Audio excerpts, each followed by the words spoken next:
All right, summer is finally over, and we're going to quit skipping weeks of the podcast, but we were gone out of town last week. We'll talk about that. We had our fantasy football draft, and that was off the rails. And then we have the NFL. The autumn wind is here as we watch some Thursday night football with our boy Ashley. This is the We Don't Know Sports Podcast. Stay tuned.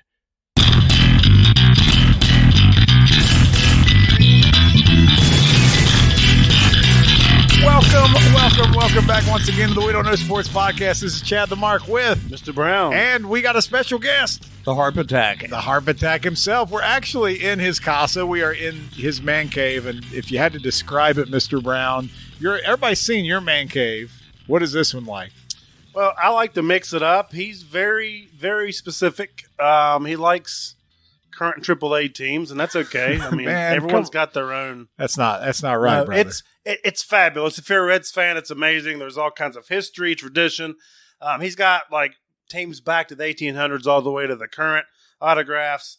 Some 49ers stuff, but I can appreciate the baseball nostalgia. So I'm just digging at him because that's what I do as a Braves fan. You got some cool shit, brother. I appreciate it. I'm still excited over that picture on the wall that was in my bedroom. Little Chad the Mark had back in Boca. That early 80s throwback. There's a lot of 1980s in here. Of course, I was an 80s baby, same as you guys. All right, so. Not to get off the rails here, but quick question just on your beloved Cincinnati Reds. What is your favorite logo? My favorite logo would be of the 1919 Reds team. You like the old school? That's correct. All the right. red stockings. 1975. Yeah, the guy without the mustache, not Mr. Red with the mustache, just the baseball head. That's what I grew up with, and it'll always be my favorite. So, because I think I feel like they had that during 1990, right? They had that all the way up until like 2005. It feels 2007. like. Yeah, I know something like that. But anyway, we don't need to talk about the Reds because they suck ass this year. But the future might be bright. We'll see how it goes. But anyway, our listeners, we apologize. All summer, it's been every other week. And you know what? We love you guys, but we want to enjoy life too. And enjoying life, we definitely had done this past week. And the reason why we're hanging out with Mr. Harp Attack himself, Ashley, here is because we just had the 23rd annual Hardcore Football Draft. Ashley's been a part of that for 4 years now? 5 years? No, actually, this is my third season. Just third year. See, time flies when you're having fun. And we're going to talk about that. But before we do, we know we have our NFL Stone Cold Lead Pipe Locks of the Week coming up. And although Canadian Biggie and Turbo Tommy's out with us, we'll have all that stuff posted. Ashley's going to jump in here and give the Heart Attack picks of the week here. So the football season, though, for us, has already started. We had college football, and on Thursdays, we usually record our show. But where were we at last Thursday, Mr. Brown? We were at the old Heinz Field. What do you call it now? Cesarean section stadium? Something like that. Yeah. So, I mean, for the record, though, if we're not doing a show on Thursday, it's because we're at a live sporting event. We're doing something cool. But we're still sharing that with you, so it's all good. But we were there, and they broke the all-time Pittsburgh sports record for attendance that night. So it's the backyard brawl. WVU Pitt, they've been playing since the 1890s. The first time they've played in 11 years. And we couldn't miss it. So we went up there, and you just said it was over 70,000, highest attendance ever. Like, that is everything that is right with college football in a nutshell there. So think about this, though. So this wasn't the Dallas Cowboys coming to town. This wasn't, the Green Bay Packers or the Patriots. In the AFC Championship game. Franchises. It took the West Virginia Mountaineers versus the Pitt Panthers to go 70.5K to break this record of Pittsburgh sports. Right. I mean, it was, and as far as environments go, I can't say it was the best, but it was the most unique. So I didn't know what to expect because I've never been to a football game of any kind in Pittsburgh. So we go there. We're assuming that WVU is going to be like 50-50 or maybe even more. And then it's loud when we're walking up the ramp and we're like, they're saying, eat shit Pitt. And then they're chanting, let's go Pitt. And I'm like, it's going to be even. Then we get in the stadium and we are completely outmatched. But like you said, they're coming off an ACC championship. So the Pitt faithful, they brought it. It depends on where you sat at. Where we sat at, we were overwhelmed. We were surrounded. We were behind the student section, Harp. I mean, it was great seats. But like when it went off and it was erupted and like you felt the stadium shake. Yeah, our feet were vibrating. But if you looked up in the upper deck of the Mountaineer sideline, that entire upper deck was Mountaineer fans. But so if you sat up there, you probably thought you took over the stadium. But where we sat at, like whenever they did Sweet Caroline, on our video, it just says, let's go Pitt. But if like my buddies that sit up there, it was eat shit Pitt. Like, so it just depends on where you're at. But man, like they brought out, who was there? Tony Dorsett, Kenny Pickett was back. Like, they were all there. Pitt was breaking out the hits, man. They had to do what they could. And it was a great game. It was a heartbreaking game.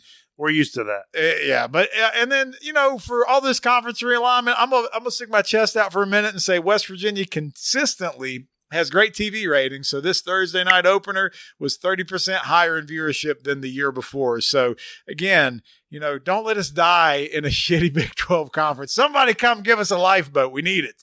But great experience, great time. We went and got some gelato at the casino afterwards. Yeah, you got to have pizza and gelato at midnight at the casino.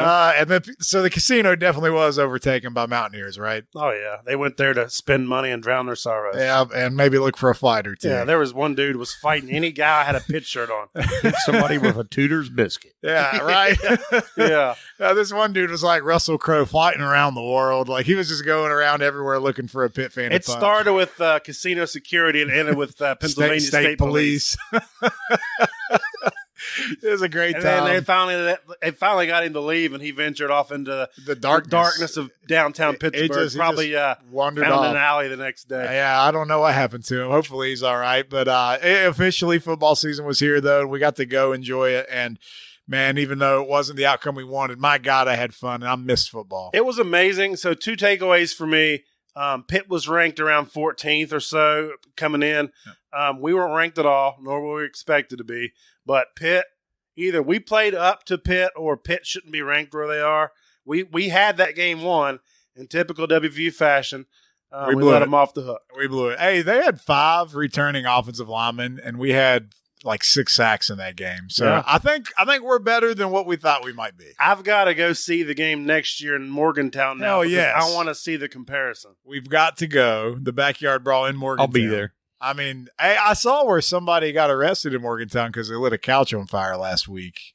I thought we did that with victories. Yeah, they did it anyway. So that's in bad taste. That's probably why he got arrested. You can't do it whenever. He probably lit it after we got up 7 in the 4th. Yeah, he's like, it's over, bitches. And skate. Yeah. Yeah, that game did. It had its moments where basically I was on edge. My couch was hanging for dear life. It was at the walk to the end of the plank where it was getting ready to be loaded into the back of the truck. As long as you were going to take it outside, that was good. Because we're in the basement here. The whole house would go up if you lit it down here. That would be good. Hopefully it'll be another large game for us to maybe overcome an obstacle. And I think it'll give a lot of faith to the rest of the fans that might think that we're not quite where they want us to be, so to speak. But that was the most surprising and excited I've been to watch a Mountaineer game in a long time, even though we lost. But speaking of college football fans in general, like they're the most fickle of all fans out there because I feel like they always have the most unrealistic expectations. And the opening slate of college football is really solid. You had Notre Dame and Ohio State. Ohio State pretty much just body blowed them to death with the run game. They ended up winning. What about the North Carolina game? What was the final of that? Like 172 to 170? Like I think it was 70 to something. Finished in overtime. It was the guy they tried to kick the onside kick and the dude ran it back. Like absolutely, it was all kinds of. Did you crazy. get to see their head coach though dancing with the team afterwards? Are you talking Mac Brown? Yes. Mac, is it better than Brian Kelly dancing? It's the best thing I've seen all year. I mean, it's just exciting just to see it and see that the team has rallied around their coach to that extent. So basically, they've just showed him the code. But this guy dances better than I have at any point in my lifetime. Hey, Mac Brown looks like he's got rhythm. I'll just give him that. Brian Kelly does not, and Brian Kelly lost to Florida State on a last-second extra point attempt. That was that has to suck. But if you're LSU and you brought in Brian Kelly, you're paying all this money, and Florida State is not what Florida State used to be. You lose that game. How are you feeling if you're the LSU fan base? I don't know. I'd be feeling great, though, if I was their old coach. I'm like, you mean Farmer Fran? 17 mil, right? We lost Joe Burrow, so it's time for me to hit the house. Go Tigers. Ed, where is Edo now? He's watching it with his hot ass. That's right. Girlfriend. He's just laying in the bed. 17 million richer. Go Tigers. I love it, man. And then you got What else happened? We had Utah went down to the swamp and lost. They was like the West Virginia Pitt game. Came down to the last possession. They throw an interception on a second and goal with like 30 seconds left. You had the big matchup between Georgia and Oregon on paper. Well, didn't Georgia just steamroll them? Yeah, if Georgia's not, I assume they should be ranked number 1 now because they absolutely just bitch slapped them. I mean, I kind of felt that one coming though. Like I just felt like Georgia was reloading. But anyway, it's exciting. College football's here. I never bet on week 1 college football games because I feel like they're so damn unpredictable. Isn't Alabama playing Texas? Yeah. Yeah, and some jackass gave Texas a number 1 first place vote in the preseason poll, which I think it was the coach's poll. So I'm guessing it was probably the Texas coach. But what's the final of that game going to be? If you had to, I don't know what the spread is, but if you had to put the spread, how much is Alabama favored by? 16. Yeah, I still feel like that might be conservative. Yeah, I was probably before he said what he was going to say. I was going to say 17. So yeah. I'm thinking like I think they win by like 4 touchdowns. Really? Yeah, I think it's going to be bad. Mm. I think it's going to be real bad. I mean, I could be wrong. Is Tom Herman still down there? Is that who's there? I can't remember because Texas isn't relevant anymore, so nobody knows anything about him. But anyway, let's kind of switch gears here before we get into some NFL talk and whatnot.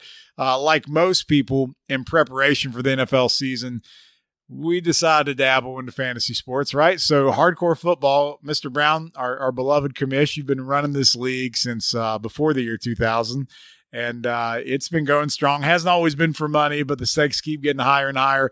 We had our fantasy draft, and I don't know, 40 people show up for this thing? I mean, it was a crowd. It was around 40, I'd say, because we have 12 in the league, and then people bringing those significant others, and then a lot of people just show up and not even just part for the party just to see it. And what's great is like other people, they'll show up and they're just like, man, y'all's draft takes too long. But it always takes long, despite, and without going into details, like it was probably the most out of hand fantasy draft we ever had.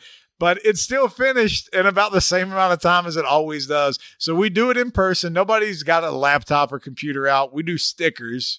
And so that's part of the problem is people have to sift through and then like they're looking for Aaron Rodgers who got drafted 3 rounds ago and they don't know he's not there anymore. So it's hilarious to watch. Well, I was approaching the table, where y'all had the labels laying. So you got to select and I'm watching as the guy that's drafting right before me flips through the receiver pile, but he's basically moving them all around. Like not keeping them in any order, right? No, like a 4-year-old, and the first time that you're playing with the Play-Doh, and you're like, I'm gonna move this over here. And he literally moved them all around. I'm sitting there like, that's how it gets there every year. But like, we're 2.5 minutes into the draft.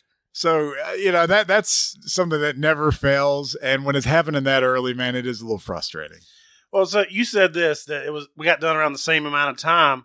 I'm going to speak from personal experience. To me, it was the fastest draft ever because I don't remember half of it. Your last 4 picks were made by committee, not by you. So it was the quickest draft for me because I was about halfway through. I was laying out there on the newly paved driveway. Yes, you were checking out the new blacktop. Yeah, I was doing snow angels in the blacktop. It was a lot better than being on gravel. I hope the blacktop wasn't still hot. If it was, I didn't feel it. The general consensus was that it was the most that we've all been around each other and been that guilty as a group. Yes, it was, but safe. Like everybody made it home all right. We were good. And the moral of the story is, stay away from the hillbilly dirt. Moonshine is bad. Yeah. And so, I was telling my old man about it, and the first thing he said, there's moonshine, wasn't there? Like he just knew that moonshine was a part of it. And, how do you have a get together in West by God, Virginia, not have some moonshine? It's just the way it goes. But so we had the hillbilly dirt, we had the peach, and we had the pina colada. We did, and then some other things that maybe we won't go into great detail about. But libations. I will just say that Han Solo kicked my ass. Yeah. That's all I'm going to say. And if you know, you know.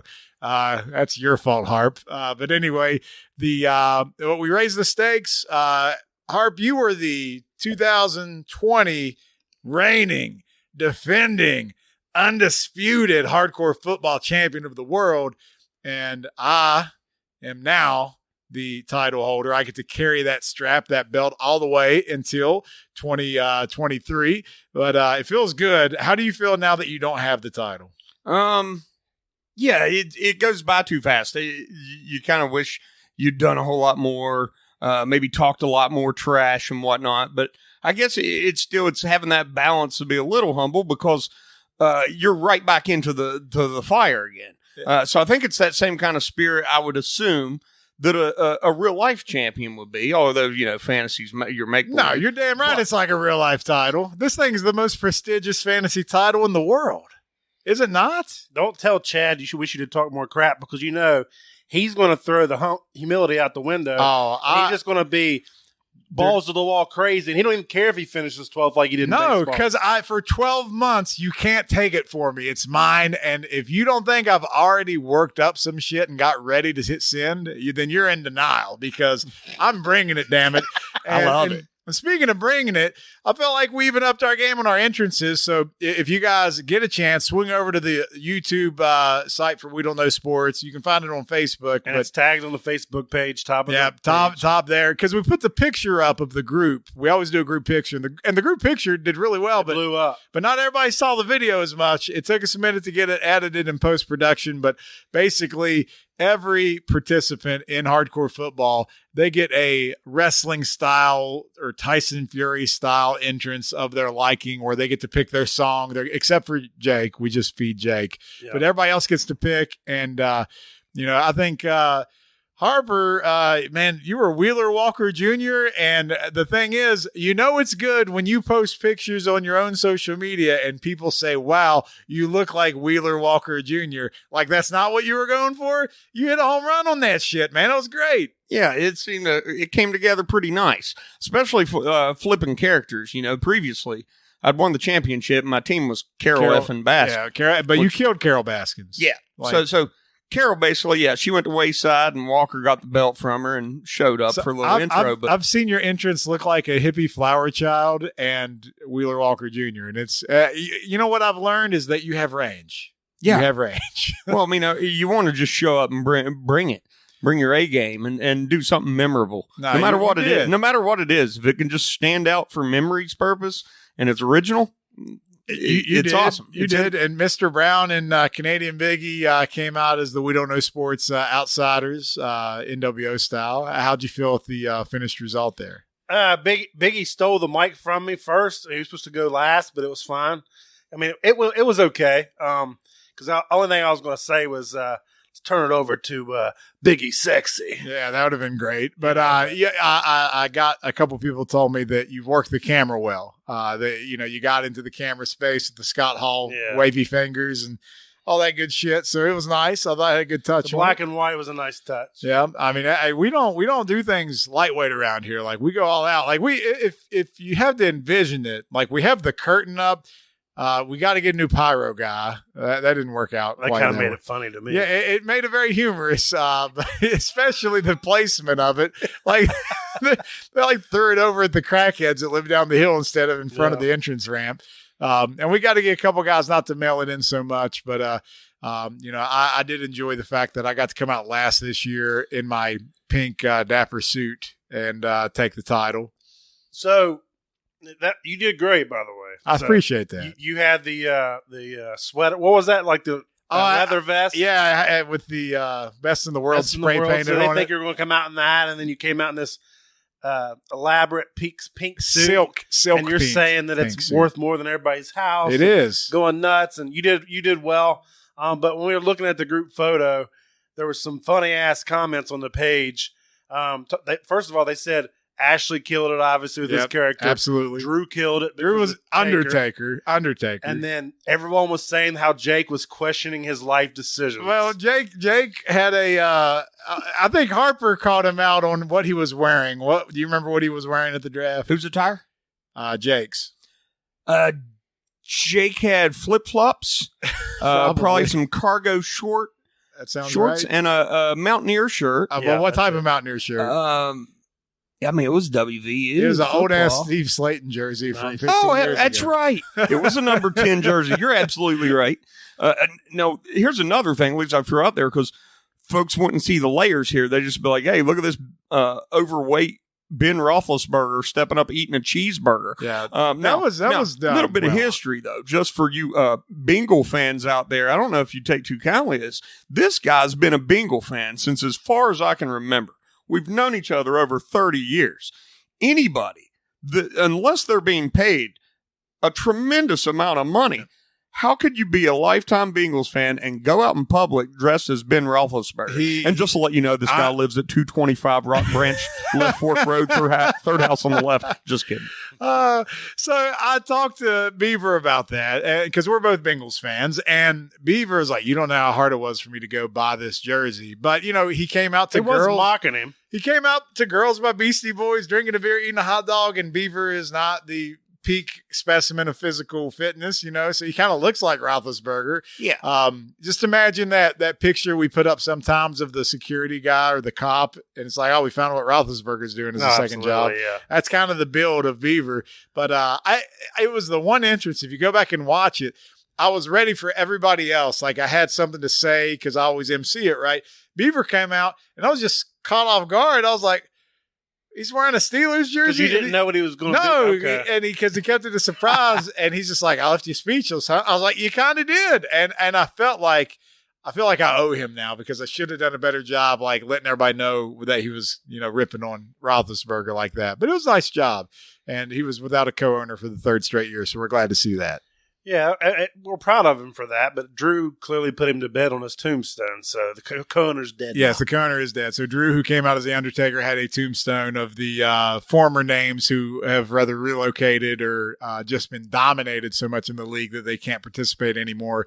But the son of a bitch put my name on the back of it. So apparently it's your last year, Chad. This is not my last year, but you know what? If I am going to go out, I am going to go out on top, damn it. And I definitely enjoyed everybody's effort on the entrances, and now we just got to top it next year. Well, we keep getting better every year. We do. What I want to put out there for the page, with Jake, since he won't pick a song and it's Feed Jake and he sings at karaoke every year, maybe we put up a little graphic with Jake and Marshawn Lynch and say who deserves to be fed more. Right. I mean, it could be thumbs up or Jake or Marshawn. Jake, feed Jake. He's been a good boy. And my best friend. Oh, God. All right, guys, go find the song Feed Jake on YouTube, and you'll find Jake's entrance music. It's great. All right, I got to take a drink and a deep breath after that because I didn't remember everything from the draft. So I got to process all that because that night still has taken 5 years off my life. And, man, I was just glad to be part of it. Love you guys. It was a hell of a night. It was awesome.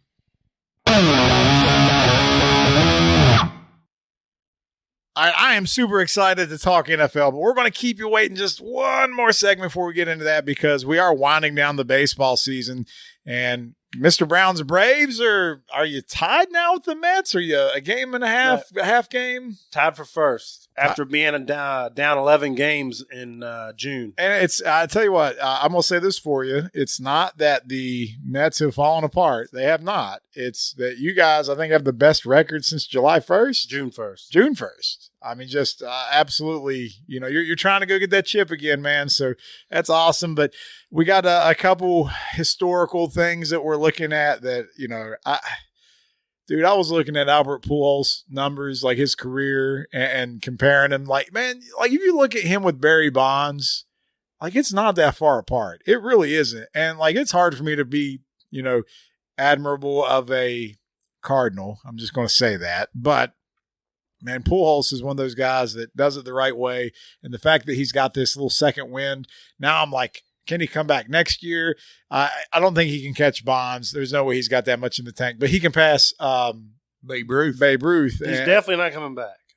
He's definitely not. He's not coming back. There's no way. The biggest question is he going to hit 700 down the stretch? There's no way he'd come back. He's not coming back. Man, but like he said, I'm not coming back no matter how well I do. It's because it's the trifecta that wants to roll out together. It's Wainwright. It's Yachty. And they all three want to roll into the sunset together.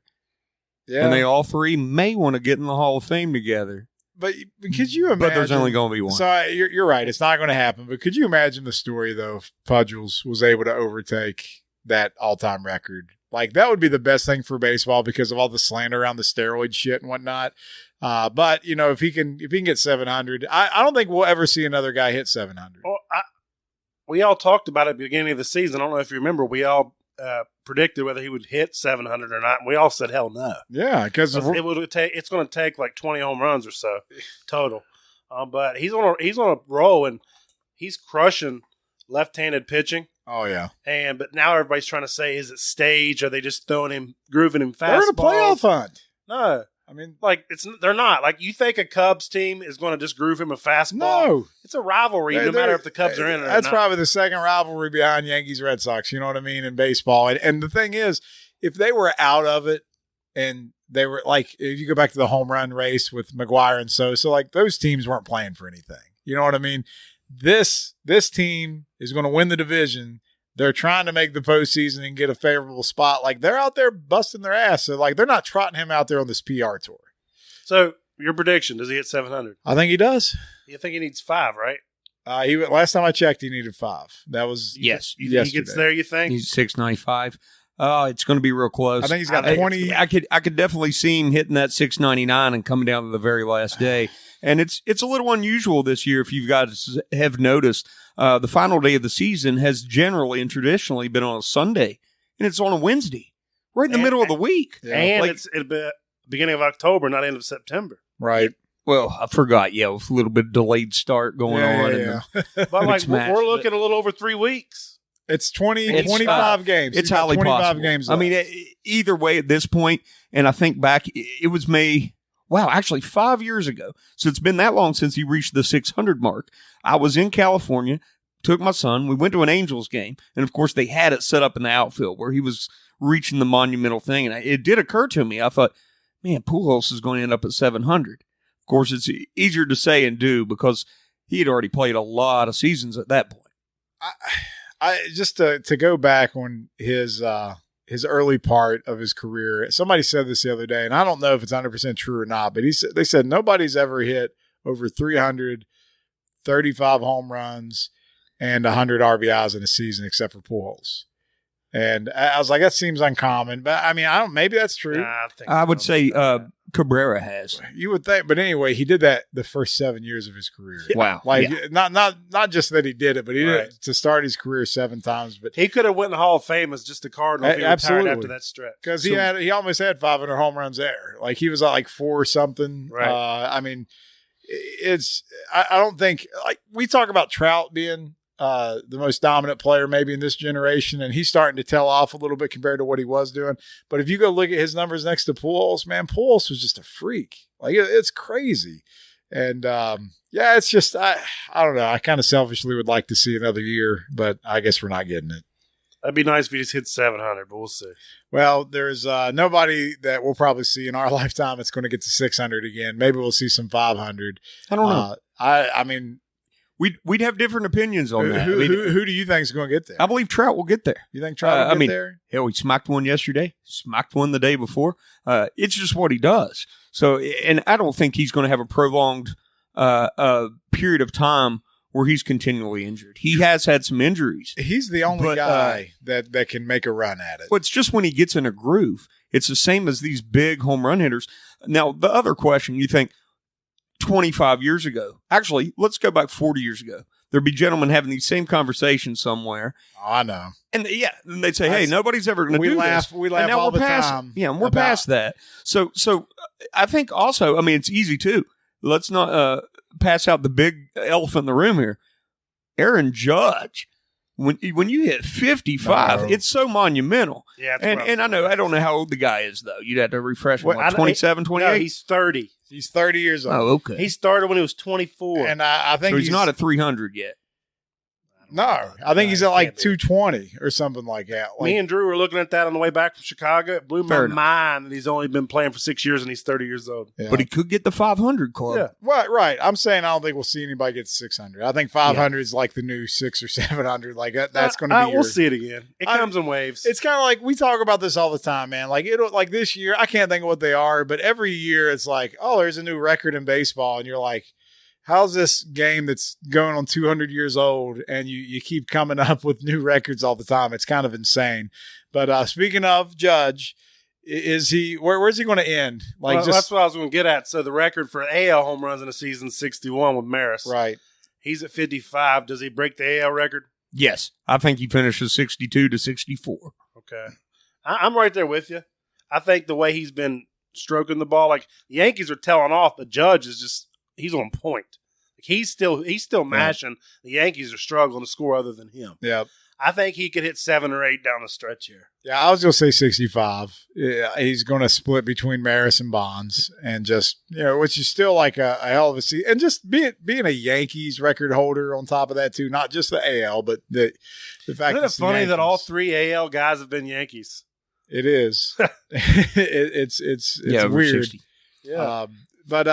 So I just looked up Judge. His career home runs, for what it's worth, is 213. Oh, yeah. Yeah. Like, that's what I'm saying, man. Like, it's maybe so 500 hard. club. It takes a long time. And one thing that's always awesome with baseball is they come up so quick. The totals can accumulate over a period of time for some players where they might be the 8th, the 10th most powerful hitter of the season consistently. And then all of a sudden you look at it and you're like, holy crap. I mean, Jim Thome hit over 600. Yeah. I wouldn't have seen it coming. But Jim Thome hit like 30 home runs every year. Sure. But you know who else is hitting over 30 every year right now? And we forget about Pete Alonso. And he's young enough to where maybe, but I mean, it's still so far away. It's a discussion. Think about Judge there for a second. So he's been injured some in his first 6 seasons, right? So let's say he keeps pace and doesn't hit anymore. That would put him around 450-ish, 430 to 450 after 12 seasons. That's still a hell of a career. But when you're that large, is your body going to take the toll of the game after a period of time? That's true. And then the other thing, not just Judge, but the home runs included, that's what the discussion's been about. Ever since the ballpark started coming in shorter, then the numbers are going to go up. That was made by design. And it started with Miguel Cabrera, which he usually doesn't want people to know, but that's why the walls were set inward, and they have that bullpen out there in left field. All right, so real quick, I'm going to give you the top 10 active players in home runs. So Pujols, obviously. Nelson Cruz. Cabrera's number 2 at 506. Nelson Cruz, is he still active, I guess? Yes. He's still kind of playing. 459. Juan Carlos Stanton is 4th at 371. He's 32 years old. Mike Trout at significantly farther than Judge, and he's only 2 years older. Yeah. Trout has got 342. He's 30. Joey Votto's got 342. He's 38. Robinson Cano, I guess he's still technically active. No, he's done now. They got him on here. 335. Evan Longoria's on there. Justin Upton's on there. Paul Goldschmidt at 34 years old at 315. Like, who do you want me to look?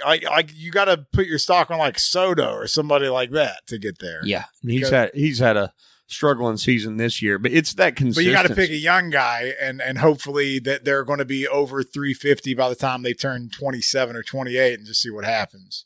But it's crazy. Like, as much home runs is part of the game now. Like, you get more home runs now than ever, but yet you still have these guys that are just light years away from these all-time records. So, I don't know. We'll see what happens. All I know is Vinny Pasquantino next year, top 5. Top 5 on Vinny. That's just out of nowhere. You heard it here from the Harp Attack himself. Vinny. Hey, Mr. Brown, have you seen the news all day? Queen Elizabeth died. She's 96 years old. What's that have to do anything, bud? It's football time in America. Screw the British. 1776, damn it. We don't give a shit. It's here for football season now, right? That's what we got to talk about. So we're getting ready to play some music. We're going to hit our NFL films. We love it. It gets the blood going. You feel the goosebumps. You feel the autumn wind. But just real quick, starting off, Harp, you can chime in here because we did this and put it on the page earlier. I just want to go over NFL division predictions. We didn't get into wild card or anything like that, so we're just sticking with NFL divisions. We all picked the Bills, and we don't know sports to win. I'm in. You're in with that. All right. How about we were split 50-50. 2 went with the Chiefs, 2 went with the Chargers. I went with Denver Broncos. Ooh. Crazy. You're it's kind of like a Cinderella twist, but I honestly believe that the teams had a lot of core components in there. And when you take a good veteran like Russell Wilson and you take a quarterback that has been facing those teams in the NFC West regularly, I think that he'll be up for the challenge. I just have a feeling the Cards are going to go their way. Damn, that was a hell of an analysis right there, Harp. That was good. You've got such great you've got such great receivers there that truly they're going to hit the map. They're going to be known commodities. I like it. I like how you're practicing. How many teams in that division make the playoffs? Ouch. No, that's tough. At least 3, right? It could be 2. That's tough. I think at least 3. It could, and that's the nice thing. It could be any of those could have a combination. Put all 4 in and have a chance. But we know it just doesn't work that way. But easily 2 of those teams will nail it. All right. So I like how you're practicing. You're getting ready for your lone wolves here in a little bit, but we're going to save it for right now. How about the AFC North? We're split again, Bengals and Ravens. That's real. That is a challenge. I think people forget how banged up the Ravens were last year. Yeah. And what's that non-existent team? The team up there near the mistake by the lake. The Browns. Well, I'd still have to go with the Bengals. I think the defensive elements they have together when they're on point. I mean, that's who stepped up and got them there last year. And we already know the offensive weapons are there. But what I'm saying, even if those offensive weapons aren't consistent, I think the defense will still carry them by in that division. All right, so we all picked the Colts for the AFC South except for Mr. Brown, who went with the Tennessee Tannehill Titans. Can you explain that one? I just love Derrick Henry. I mean, he's a man-child, and I'm not sold on Matt Ryan. I just don't. I've seen him enough, and he's burnt me enough in fantasy. I don't like it. Okay, who do you got for the AFC South? Yeah, that'd be the Colts. Okay, so we're in line there. We all get Mr. Brown going out on a limb here. We all picked the Eagles in the NFC East, but he went with them boys. Woo! Why? Why not? That's true. Why not? They got to win eventually. Let's just put money on them every year. Eventually, eventually you're going to be right. A squirrel gets nut every now and then. Right. And plus, it's boring if we keep picking the same. I still think Jalen Hurts and the Eagles are going to accomplish and get it done in that division. I honestly think that the Commanders will finish ahead of Dallas for what it's worth as well. All right. Yeah, I mean, collectively, people don't know it, but all of the major components and weapons, at least statistic-wise on the Cowboys last year, underperformed and did less as they did the previous season. I see that trend continuing. Sorry, Little D. That's all right. I buy that probably more than I do them winning the division. So we'll see what happens, though. We all had the Rams out west. You're a Niners fan, Harp. You go with the Rams. Are they going to win the division, or you got faith in the young man? No, I'll always have faith in my team, especially this year. The weapons we have. I mean, especially on the I can't say just offense. We have masterful weapons on both sides of the field who've continually showed what they can do. All right, don't dodge a question. Who's winning the division? The 49ers. It's just like that. Better coach. Homer alert. Better All team. Right. That's the first homer alert of the season right there. Right. All right, how about we're split on this one, the North in the NFC, Packers or Vikings, or do you have someone else? I'm going with Minnesota this season. Man, see, I'm just not sold on the Vikings, man, but they got new coaching. We'll see what happens. Last but not least, the NFC South, we all went Bucks except for Turbo Tommy went Saints. Harp, who you got? Yeah, I would still think Tampa Bay would edge that out. The Brady factor still exists, unfortunately. Okay. All right. So you feeling loose? You feeling good? Oh, yeah. All right. That was just a little warm up. That was just getting started because now it is time to hit the music. It is week 1 in the NFL, and it is time for us to bring back our stone cold lead pipe locks of the week. And Mr. Brown, tell everybody, remind the audience just how damn good your last year went. So you all can shit all over my picks for the division, and that's fine. I'm the baseball guy, and I still finished on the front page of Pick Watch, beat Maurice Jones-Drew, among other experts, in air quotes here. I'm here for the real deal. I got my check mark from the beginning, and I'm coming to wreak havoc on all the so-called experts out there. I need to pull up the list because you keep ranking on MJD for some reason. You did finish ahead of him, but you finished ahead of because I was mad about his Raiders tenure. Okay, because there's 300 other sports writers in the nation that you beat. I mean, you beat Gary Davenport from Bleacher Report, who I was talking to about Pick Watch, and he's the one that helped us get our blue check mark. Right. But there was a lot of people you beat. There was only 9 people that finished ahead of you across the nation. Yeah. And the whole world. To make it the whole universe. Get it right. At least the galaxy. So the thing that's interesting about our picks is we do them typically on Thursday nights. So the spread will change. Yeah, we Crazy. don't jump back in on Sunday morning and change these things. There are going to be injuries. So we're probably even better than where that's at. But Biggie finished in the top 50. I finished in the top 100. We're looking to run it back. We all had a winning record last year. Not to mention Turbo Tommy came in midway through, and he hung with me every step of the way. So he's got the check mark now. So we'll see how he rates up. But Harp Attack, you're going to be our guest picker this week, and we're going to roll right into it. So we're going to start with tonight's game just to get it out of the way. We already posted our results on social media, so people can't say we're not jumping on this in a timely manner. But you got the Thursday night opener with the Buffalo Bills trying to circle the wagons in L.A. The Rams at home are giving 2.5 up to the Bills. So, I took the Rams. Mr. Brown, you took the Bills along with everybody else. So here's what happened. I originally had the Rams. All right. But first of all, what a matchup to start the season. Great matchup. With. And they know that your Bengals is crap. They want the darling Bills in there and the defending Super Bowl champion for our kickoff game. But here's the thing. I had the Rams, but then the biggest storyline that no one's talking about right now in the NFL is Matt Stafford's shoulder. It's not good. Elbow. But no one's talking about it. So to me, we're going to find out. With Josh Allen and everything else, the Rock's here in attendance, Ooh, there he is. Jim Kelly's here. I got to go with Buffalo. I think the hype is real. All right. So we're going to cover. We're going to win. Harp. Final decision after taking a look at all of it. They're both outstanding teams. We know the weapons.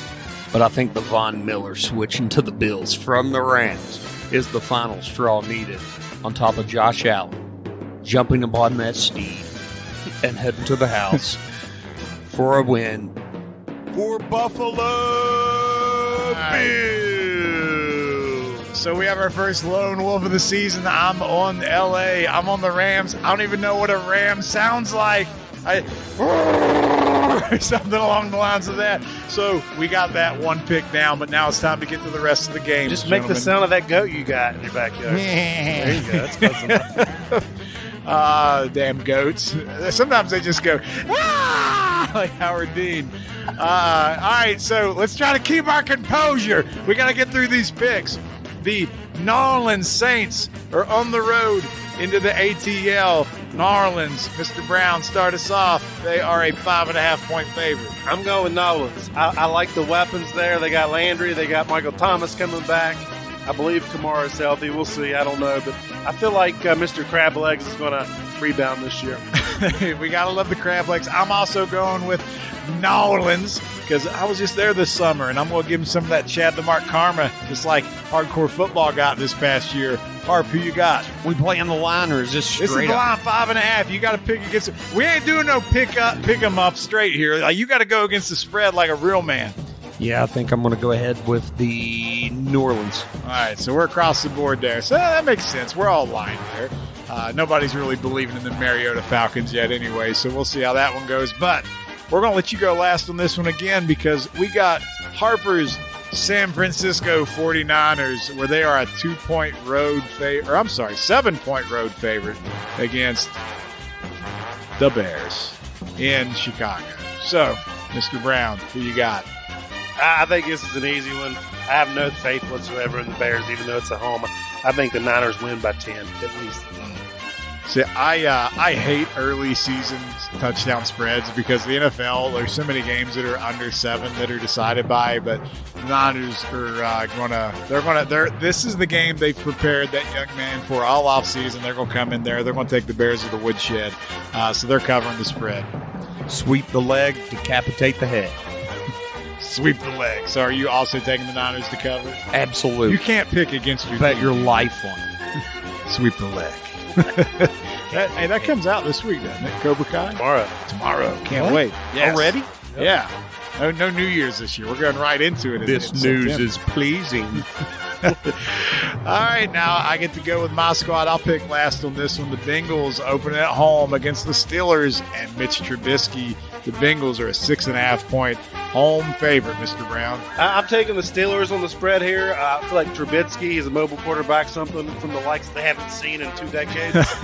no gravy pouring out when he gets sacked. No. I feel like that they're going to keep it close. I feel like the Bengals win, but I think it's on the last second field goal. Okay, so I mean, division game could be close. Harp, what do you got?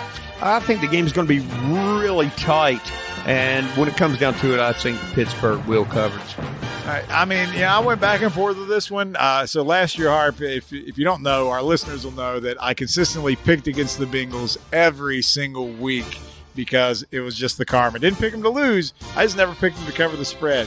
It actually worked out pretty good for my Bengals. Made it all the way to the Super Bowl. But it's a new year, and I just can't do that. I hate these damn Steelers, and I'm not that big of a believer in Trubisky, although I do think it's an upgrade from Gravy Leg.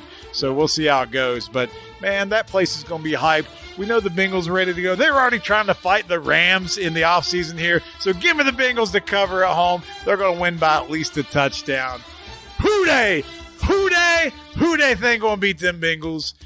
Nobody. Meow. So that's what you get. All right, let's move on. The Eagles on the road to Detroit. The biting kneecaps with Matt Campbell at the helm. So the Eagles on the road, 4-point favorite. I love the Eagles in this game. They're going to escape with a few broken kneecaps, but I think they're going to cover the spread. Yeah, I agree. This is an easy spread for. They win by a touchdown. I'm conflicted after watching the HBO series. Don't let Hard Knocks. It's scripted. But it makes me. It has the heartstrings, but my heartstrings will be crushed by the Philadelphia Eagles. All right, so we're across the board on the Eagles there.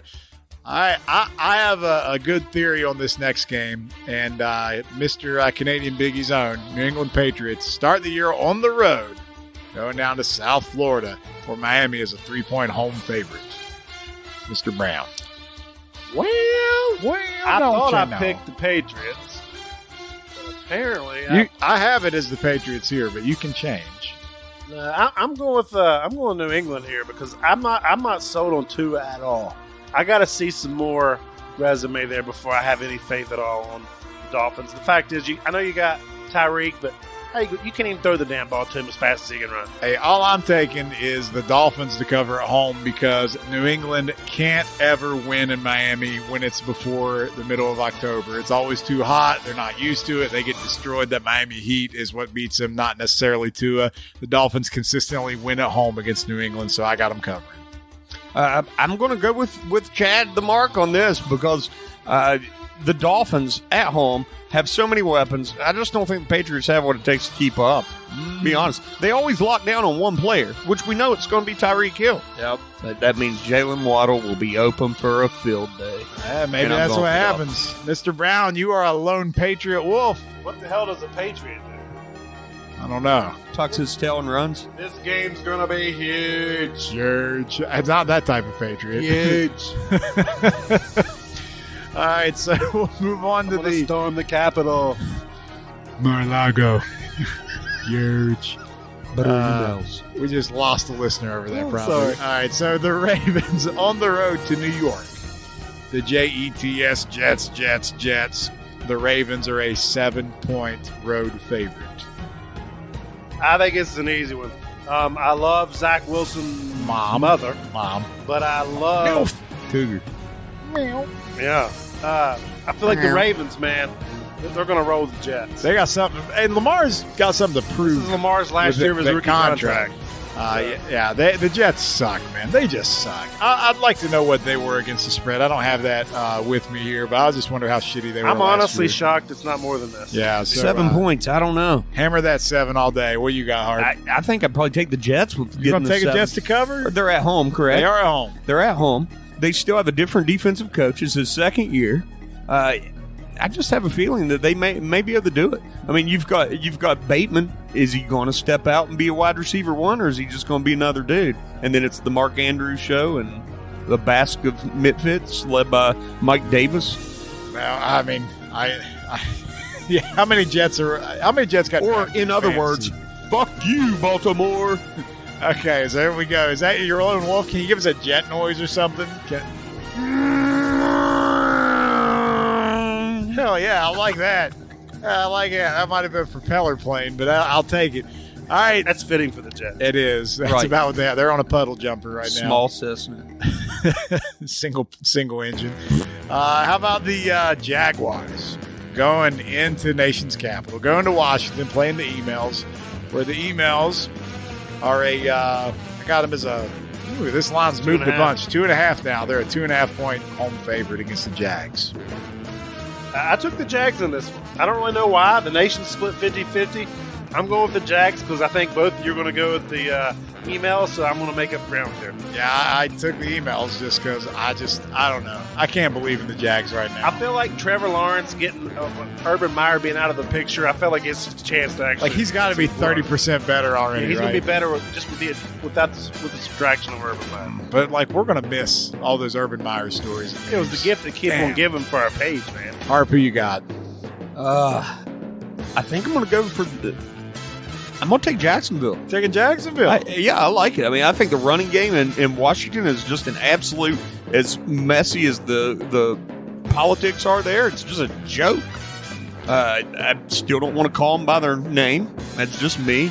It's just weird. Well, we haven't said it yet. If you're a commander, you've actually got to be commander. You said it, damn it. You can't say it. We call them the emails. The Washington emails. Well, they suck.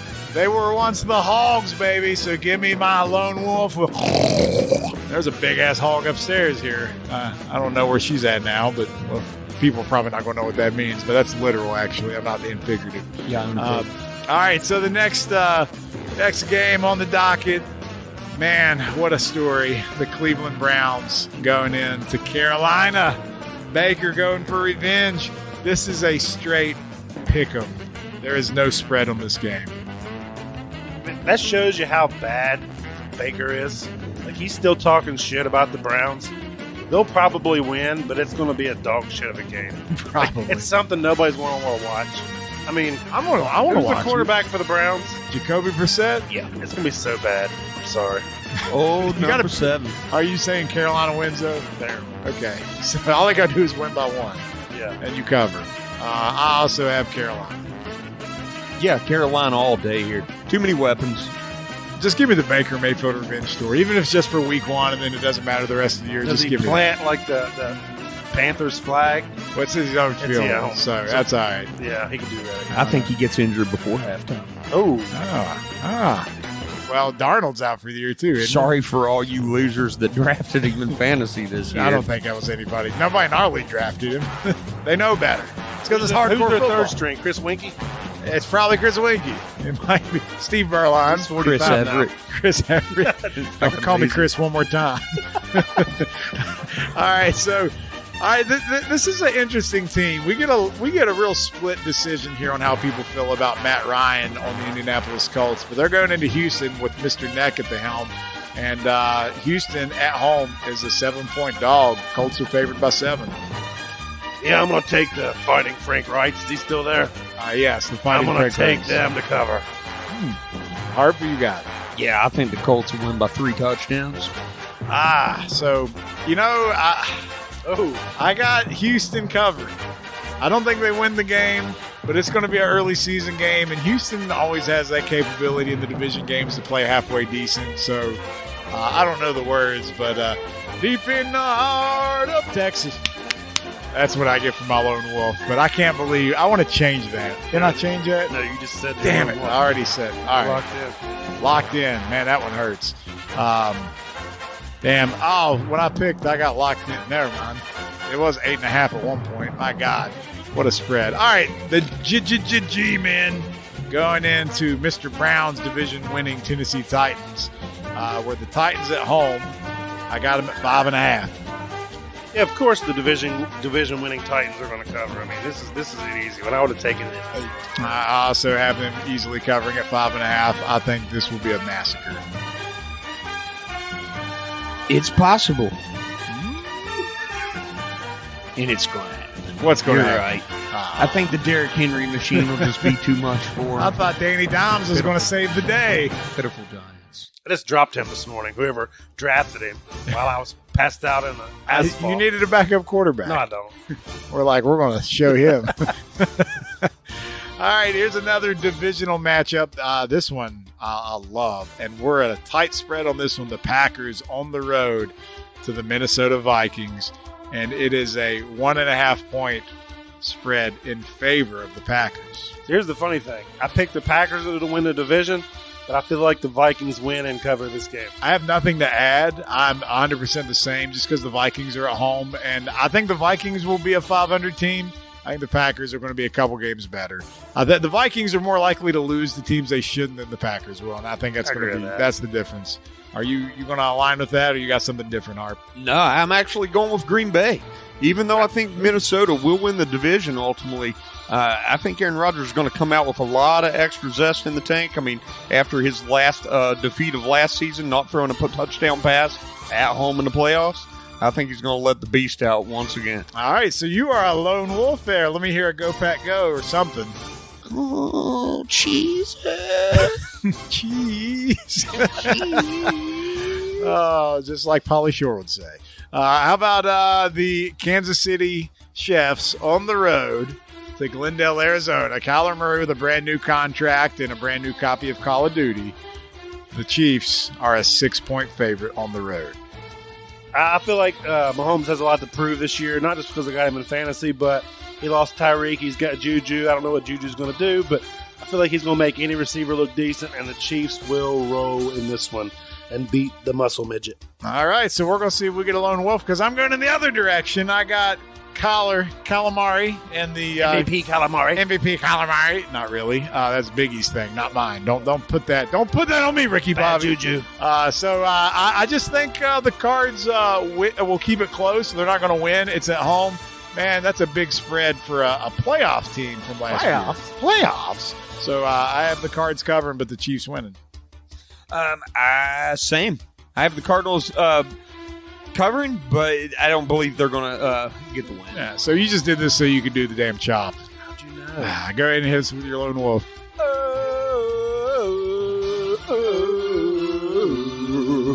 Well, I'm glad they're allowed to do it, but we're not, damn it. Yeah, you got to be more progressive like the Midwest, right? Yes. So how about your, I still want to say Oakland, but it's the Vegas Raiders, where they're, again, opening up with a divisional matchup against everybody's darling, the Chargers. And they are in L.A., not in San Diego. So the Chargers at home, 3.5-point favorite. Let's not forget, there's going to be more Raiders fans in L.A. than there's going to be Chargers fans. So, essentially, it's a home game for the Raiders. So, Raiders are going to come out. They're going to punch them in the mouth. They're going to see that Fresno State connection between Carr and Devontae Adams, who put up 50 touchdowns in his last season in college with him. They're going to roll.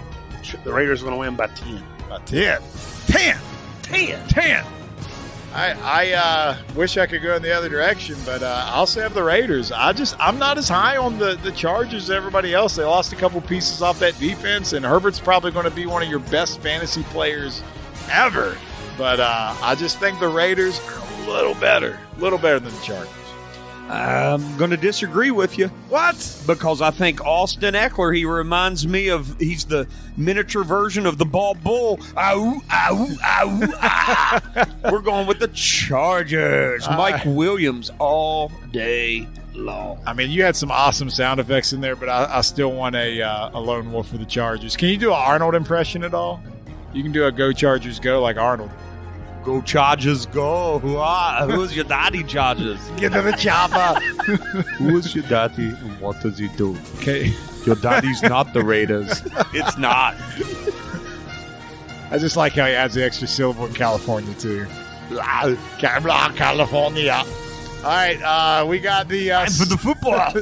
I think that was the Sunday night game, if I'm mistaken. Don't they do 2 Monday night games in week 1? I'm not sure, but we got Tampa on the road to Dallas. That's the matchup of last year's Thursday night opener. The Cowboys at home are giving up 2.5 to the Bucs. I have the Cowboys on here. That's confidence right there. But I'm going to change it to what? the Bucs. You're changing it? Going Bucs. You're going to change it? Yeah. All right. Sorry, Jed. That's all right. That's why we're doing it tonight. So I also have the Bucs. I think Dallas is going to be in shootouts all year. They're not going to be able to stop anybody. And I'm hoping in one of my leagues that pays off for Dak Prescott getting a lot of fantasy points. Is it too late to change my division winner? No. I already posted that on social media. All right, so it ain't happening. But they can still win the division after losing to the Bucs. But yeah. I think Tampa Tom Brady's rested. He had all that time off. He's not rusty. Got a new nose He's and 50 cheek years line. old. He's used to this. His old hat. So the Bucks go. Yeah, I'm taking the Bucks as well. I'm also taking their coach getting fired by week 8. Sorry, Cowboys. All right. So we almost had a Train lone Cowboy, but He's a terrible he coach. changed. It sucks. Yeah. All right. The last game as we round out our Week 1 NFL Stone Cold Lead Pipe Locks of the Week. Harp, it's been a pleasure having you here tonight, sir. It's been fun, but we got one more, and you were real high on this team, the Denver Broncos. They are on the road. Russell Wilson gets to revisit the city that loves him, but now they don't have him no more. The Seahawks at home are a 6.5-point dog. Mr. Brown, who covers? Like, I thought his prediction with the Broncos was just insanity. But in this game, it could have been a 10-point spread, and I would have still went Denver. Because the quarterback play with Seattle was so bad. It's a train wreck in Seattle. Geno Smith is the starting quarterback. I think that they're going to contend with Houston for the worst team in the NFL. They probably will. And the Bears. And I think the those Bears two will are be worse better. than the Bears. Yeah, I think they're that bad. Like the Jaguars will probably be better than the Seahawks. I agree with that. Yeah, that's tough. Very So- close. Maybe the Browns. It just depends on how. Yeah, the far Browns. back. I hope it's They're the gonna be Browns. struggling. I hope the Browns are the worst. I would love for Geno Smith to have like a Kurt Warner style story after being 10 years in the league and being washed up to actually have a decent season. But let's be real, it's not going to happen. Not against that division and those defenses. Broncos, Russell Wilson goes in, and man, it just sounds weird to say Broncos, Russell Wilson, but they're going to wipe the No floor. one's taking the Sea Chickens. Nobody's taking the Sea Chickens. You're not taking the Sea Chickens, right? No. No. So, Hell no. yeah, hell to the nah. Same thing. I hope their coach is gone by week 3. All right, so ladies and gentlemen, that concludes the Week 1 NFL Stone Cold Lead Pipe Locks of the Week. And don't you forget my change to the Bucks, sir. If you put it on the site, I will change It's on the site. And Pick Watch doesn't lie. Make sure you follow us on Pick Watch. Follow us on social media. You'll see our grid of our picks, and we'll see if we can maintain that presence at the top of the food chain like we know we deserve to be. But, man, I'm just glad football is back, baby. Now let's watch some Thursday night foosball. Whew, I'm trying to catch my breath after all that fun NFL talk. But, you know, we've been in and out of doing shows every other week. And Harp, we didn't go together, but a couple weeks ago, one of the reasons we didn't have a show is we went to wrestling in Charleston here. AEW came to town, and they just had their all-out pay-per-view in Chicago, and CM Punk won the world title they have. But there's a lot of other shit going on. So what have you kind of heard or seen? A whole lot. A whole lot. Yeah, and unfortunately, I mean, things have moved to a streaming world. I didn't get to keep up with AEW's show. I missed the pay-per-view, but It was a solid show. It was just a holiday weekend. Spent some time with my son, but anyhow, I did get to catch up. So I just happened to pull up on YouTube and started to dive in. But like, hey, I wonder what's going on with AEW. Just get a gander here. And I see the picture of CM Punk. The press conference, right? Absolutely. I see. I'm like, what's this? I didn't know wrestling had press conferences. Yeah. So like AEW does apparently, and I guess it started off where this guy who was there, CM Punk asked him if he was a journalist, and the guy said, yeah, and he goes, are you sure you're just not a friend of, he said his real name, but Colt Cabana, and for the story behind that is Colt Cabana is CM Punk's friend. Yeah, back Scott in something. the day. I can't think of his last name. Scott Colton. Yeah, Scott Colton. And he went on his podcast when he left WWE back in the day, and then Colt Cabana got sued, and CM Punk didn't want to help pay for it and all that stuff because there's a lot of slander and libel. So anyway, they've been at odds since then, and they both work for AEW. So there's been some back and forth stuff about Punk going into business for himself, opening his mouth, but so has some other wrestlers. But ultimately, what ended up happening after the show? Well, it seemed a little chaotic from my understanding.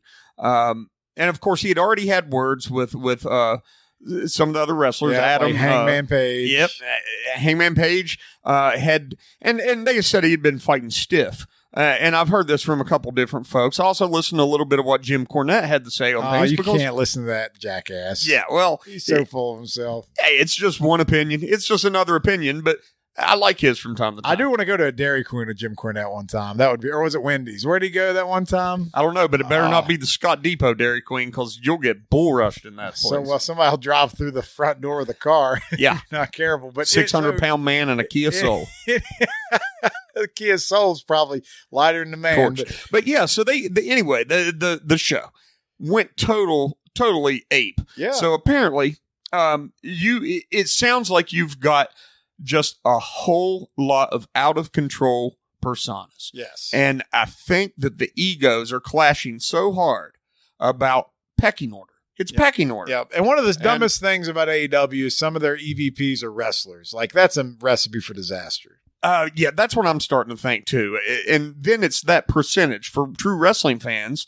I've been a wrestling fan most of my life. Younger folks, generations are still learning. I don't know if even it's good examples for them to see this, even if it is a play. Right. Like, yeah, right. That's the thing at this point, whether it's a work or a shoot, at this point, it don't look good either way. But I guess my question, just to wrap up our show here tonight, is it a work? Is it a shoot? Is this just really exorbitant storytelling that they're going out of their way to try to get you interested? Or do these guys legit hate each other and they fought in the back? Crazy as it is right now with saying that they could be offering out suspensions, and a couple of them have had their faces removed off the banners. Yep. I honestly am in the I don't know. I truly don't know. And it's not a bad thing because it's getting publicity. Yeah. And hell, I mean, it caught my attention. So on the show Wednesday, they did an announcement. And all they did was they said they stripped the titles off of them, but they never said why or anything like that. They didn't say they were suspended, but like you said, they scrubbed them off of all the merchandise, the show signature when it comes on, like all that. Well, did they get rid of the brand new 6-man tag team tournament belts? They just gave it to Death Triangle. They just won it on the show last night. The Lucha Brothers and the Bastard Pack. Well, so, you know what they're lacking?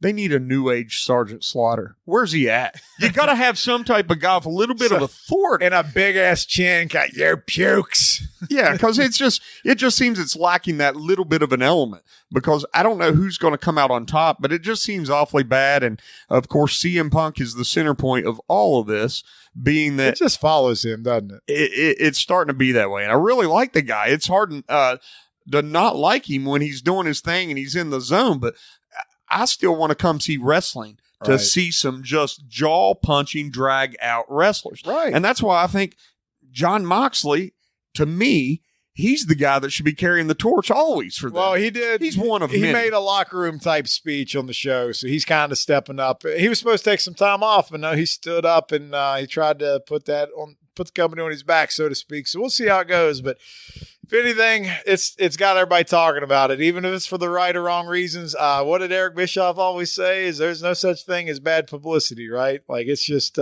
that's a fact. And it's kind of funny you mentioned that because controversy creates cash. Bischoff's name came up in that media shoot the other night. Of course it did. Yeah, it's just wonderful. But I'm excited for what the future holds. There's just so much talent there that you just really hope that they'll get it together and do the right thing, because a lot of the fans that were fleeting away from WWE obviously did that because they liked what was going on in AEW.